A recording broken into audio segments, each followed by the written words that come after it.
There's the long-term benefits, the general benefits of just being a better description of today's world.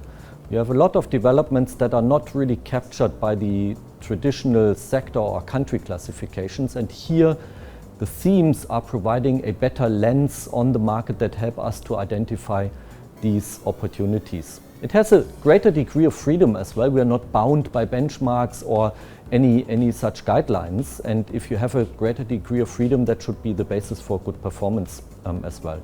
And then finally, probably the most important point, themes are very tangible and very intuitive. So even the non-experts at investing can meet these developments in their daily life and can take an active investment decision. I want to be part of this.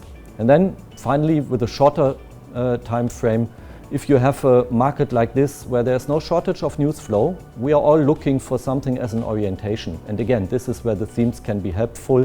Long-term structural change. Let's take a step back from the daily noise on the market and focus on what is really important in the long run. This is what the themes can help us with.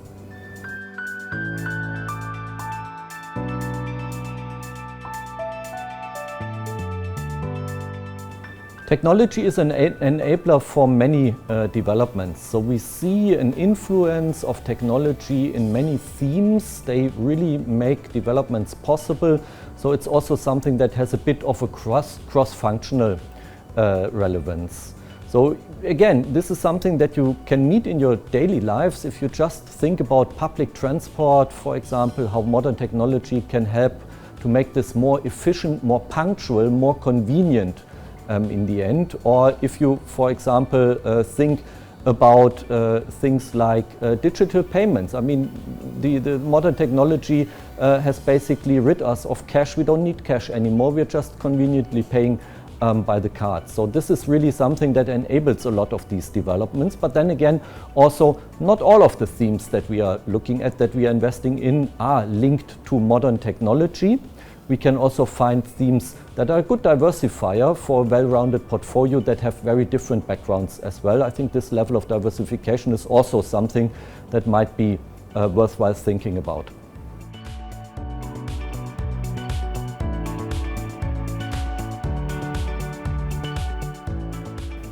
We have called this theme Next Generation Energy. It's really about the energy transition, the need for the decarbonization of the economy and society. And the good thing about this, from an investor's perspective, is actually that there is widespread government support. You have these targets all across the world, but there's also widespread societal support. So we all agree that this needs to happen in the end. So by investing in those companies that provide the right goods and services, the technology that help us to decarbonize, we as investors should be in a good position to actually benefit from this. There is now an additional goal, and this additional goal is the energy independence. From a European perspective, you want to become more independent of Russian oil and gas, obviously. Now, you can achieve both goals with the same tools, renewable energy, but the time frame is a different one. Energy transition, decarbonization has a very long-term time frame, whereas this energy independence obviously asks for us to make those investments much faster, to actually achieve this independence in a much shorter time frame. So this puts us as investors in those companies that are the enablers of the energy transition actually in a very good position. All those investments that we had earmarked for this now need to happen even more quickly.